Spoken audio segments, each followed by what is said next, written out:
All right, let's dive right into this explainer. Today, we're unpacking something pretty amazing. How a simple, everyday indoor walk can completely transform into a full-body, high-intensity workout.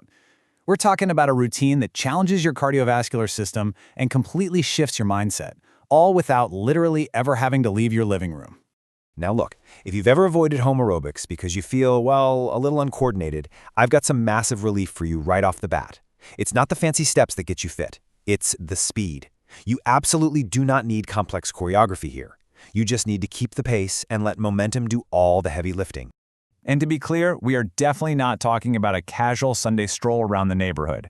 Fitness walking is a highly structured method. It requires deliberate speed, large exaggerated movements, and very specific intervals. That's the secret sauce that forces your heart and lungs to adapt and actually grow stronger. So, here's our roadmap for today's explainer. 1. The philosophy. 2. Core mechanics. 3. Power walking. 4. The boost. And finally, 5. Cool down and mindset. Let's get right into it. Starting off with Section 1, the philosophy, speed over complexity.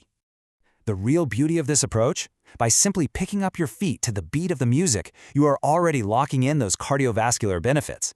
There is zero intimidation factor here. No mastering some complex 8-count dance routine. As long as you listen for that speed and just keep your feet moving, you are safely building up some seriously unmatched endurance. Moving right along to Section 2, core mechanics, warming up safely.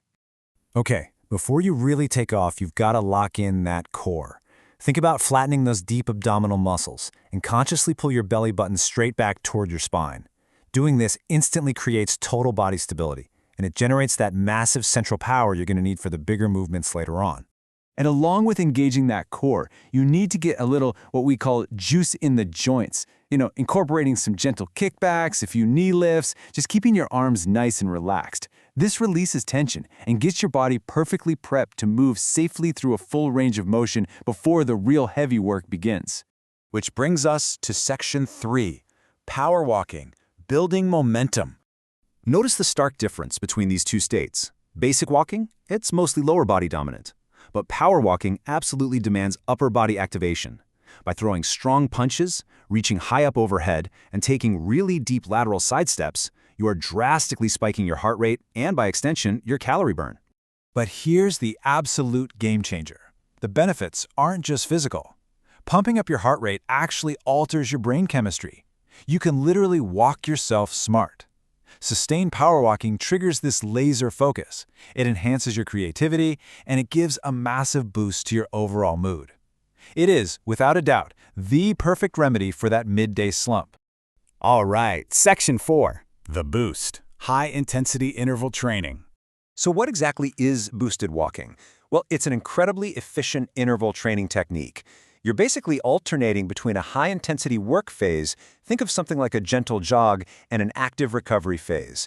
This repeated spiking and dropping of your heart rate systematically builds a remarkably strong heart. Picture this timeline loop during the boost phase. You kick off with a strong base power walk, fast feet, strong arms. Then, boom, 30 seconds in, you shift into a high-impact work phase. And then, at the 1-minute mark, you seamlessly drop back down into a recovery phase. Constantly shifting gears every few seconds like this keeps your body guessing and working hard.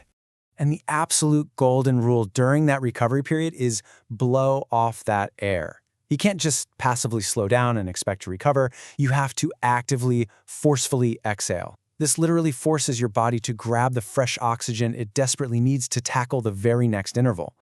So, you're probably wondering, how often do I actually need to do this? Well, if your primary goal is just to maintain a fantastic baseline of overall health, you want to commit to this routine about 3 times a week. However, if you are actively looking to drop some weight and completely shift your body composition, you're going to want to bump that target up. Aim for 4 to 5 boosted sessions a week to truly unlock those transformational results. And that brings us to our final section, number 5, cool down and mindset, reaping the returns. Notice how the physical and mental sides of the cooldown beautifully mirror each other here. As your physical heart rate lowers and your breathing stabilizes, your mental state actually elevates. People so often experience this deep, sudden wave of gratitude for their physical health. It gives you this profound sense of control and just massive mental momentum for the rest of your day. Look, don't stress if you find yourself heavily out of breath during those boost phases. True fitness isn't about never getting winded. No way. It's actually about exactly how fast your heart rate naturally drops back down to normal once you slow down. Fast recovery, that is your absolute ultimate indicator of strength. And that physical win triggers a really powerful psychological truth. One good choice always leads to another. Finishing this walk creates a natural domino effect in your brain. Proving to yourself that you can push through this workout makes you far, far more likely to choose a healthier meal or stay totally focused at work later on. So now that you understand exactly how to generate this incredible physical and mental momentum using literally nothing but your own speed and determination, the only question left is, how are you going to use it? You've learned the steps to walk yourself healthy, so what is your next good choice going to be today? Thanks so much for joining me for this explainer, and I will catch you on the next one.